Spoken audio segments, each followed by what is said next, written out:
Nous entendons constamment parler de ce que vous devriez mettre sur votre CV, mais nous parlons rarement de ce qu'il faut laisser de côté. Si vous souhaitez rédiger un curriculum vitae qui dit « Engagez-moi », alors chaque mot, nombre, ligne et réalisation doit être soigneusement examiné. Appuyons donc sur le bouton de retour en arrière sur 7 éléments couramment négligés que vous devriez supprimer de votre CV dès que possible. Et pourquoi ? Numéro 1. Loisirs et intérêts non pertinents. Vous aimez le sport, le camping, le jardinage ? Tout le monde a un passe-temps. Et la plupart des gens pensent que plus il est unique, plus il se démarquera des autres candidats. Mais les responsables du recrutement ne se soucient pas de la façon dont vous passez votre temps libre. Du moins, pas immédiatement. Ils ont des délais et de gros tas de CV à examiner. Pour le moment, ils se concentrent uniquement sur la recherche de candidats qui répondent aux exigences. Bien sûr, vous pouvez inclure votre passe-temps s'il est lié au poste pour lequel vous postulez. S'il s'agit d'un travail dans la finance, par exemple, mentionnez que vous aimez investir dans la crypto-monnaie. Ça peut être considéré comme un plus. Mais si vous essayez de décrocher un poste d'assistant de recherche médicale, surtout pas. Numéro 2. Trop de soft skills. Vous devez penser, mais les compétences générales ne sont-elles pas une bonne chose ? Oui, mais dans une certaine mesure. Trop de candidats en font trop avec les compétences non techniques. Et les responsables du recrutement sont très conscients de ce stratagème courant. Vous pourriez donc perdre de la crédibilité lorsque vous commencez à en lister trop. Il est généralement recommandé d'avoir plus de hard skills que de soft skills. Pour les compétences non techniques que vous incluez, assurez-vous qu'elles sont démontrées et pas seulement énoncées.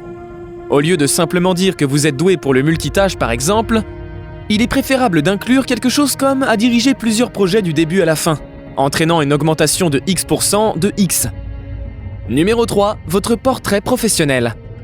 À moins que vous ne vouliez être choisi comme acteur principal pour un film sur grand écran, vous n'avez pas besoin d'inclure un portrait. En fait, il y a des inconvénients à le faire. Pour commencer, certains managers et recruteurs m'ont dit qu'ils trouvaient cela pas professionnel, ou même un peu sans goût. Cela peut également conduire à des préjugés inconscients. Qu'il s'agisse de la façon dont vous vous habillez, de votre sexe, de votre race ou simplement de votre apparence, ce sont toutes des choses qui peuvent potentiellement avoir un impact sur la prise de décision d'un recruteur, même si cela est fait involontairement. Enfin, il existe une petite possibilité que la photo puisse affecter le format de votre CV, entraînant des difficultés techniques lorsqu'elle passe par les systèmes de suivi des candidats. Numéro 4. Les pronoms personnels. Étonnamment, de nombreux candidats commettent encore l'erreur d'utiliser des pronoms personnels, je, moi, nous, sur leur CV. Pourquoi laisser de côté les pronoms personnels ? Parce que c'est votre curriculum vitae. Il est donc déjà implicite que tout ce qui s'y trouve vous concerne. Au lieu d'écrire « j'ai géré 5 employés », mettez simplement « gérer 5 employés ». Numéro 5. Le mauvais type d'email. Les responsables du recrutement veulent des candidats qui sont au moins un peu férus de technologie. Et cela signifie ne pas avoir d'email d'un compte obsolète comme AOL ou Hotmail.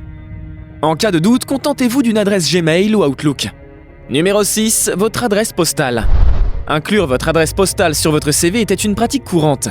Mais si vous cherchez à déménager et à postuler à des endroits à l'extérieur de l'État, il peut être sage de ne pas en tenir compte. En particulier parce que certains employeurs ne souhaitent considérer que les candidats locaux. Les recruteurs n'ont pas besoin de savoir exactement où vous habitez pendant les premières étapes du processus d'embauche. Cela peut également devenir un risque pour la sécurité si vos informations sont volées.